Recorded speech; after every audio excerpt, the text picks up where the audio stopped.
রমজান উপলক্ষে ইফতার করা। ইফতার মানে নাস্তা খাওয়া। সারা বছর আমরা দিনের বেলায় শুরুতে নাস্তা খাই, কিন্তু এর কারণে কোনো সওয়াব আমাদের আমলনামায় লেখা হবে এমন কোনো কথা বলা হয় নাই।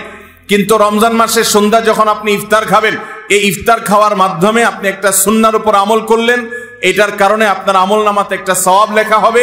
সওয়াবের আশা যদি আপনার থাকে, ইফতারের নিয়ত যদি আপনার থাকে, তাহলে এর মাধ্যমে আপনি সওয়াব লাভ করবেন। এই ইফতার করা এটা রমজানের একটা গুরুত্বপূর্ণ সুন্নাহ। ইফতার যদি কেউ নাও করে রোজা হয়ে যাবে, কিন্তু সুন্নাহ তরক হয়ে গেল।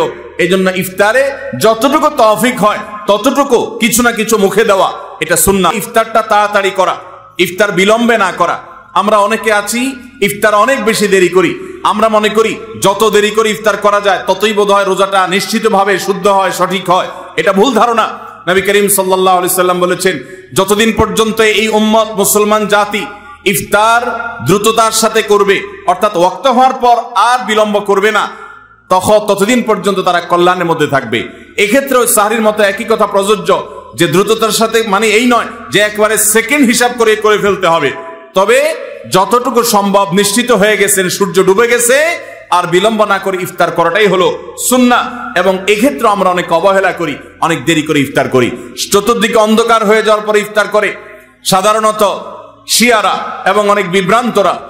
আহলে সুন্নাত জামাতের সকল উলামায়ে কেরামের ঐক্যবদ্ধ ফতোয়া হলো যে ইফতার তাড়াতাড়ি করা হলো সুন্নাহ। রমজানের আমল হলো ইফতারের দোয়া পড়া।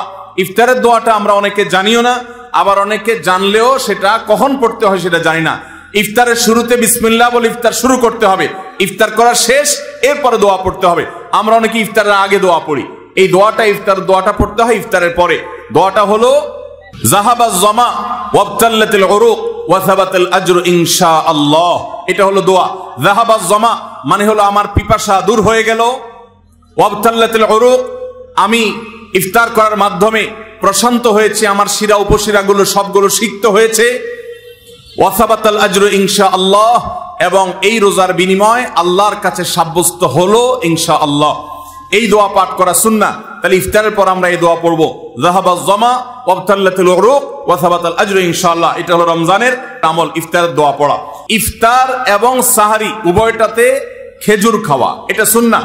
খেজুরের মধ্যে প্রচুর খাদ্য শক্তি আছে।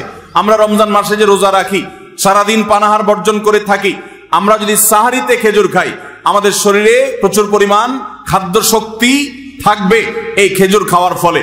খেজুর অনেক উপকারী একটা খাবার। আমাদের দেশেও আজকাল খেজুর উৎপাদন হচ্ছে আল্লাহর মেহেরবানিতে। এই খেজুর ইফতারিতে নবী করিম সাল্লাল্লাহু আলাইহি সাল্লাম আধা পাকা আধা কাঁচা খেজুর, যেটা যে অর্ধেক পেকেছে অর্ধেক কাঁচা, সেগুলো তিনি পছন্দ করতেন। সেটা না পাওয়া গেলে সাধারণ খেজুর এটা দিয়ে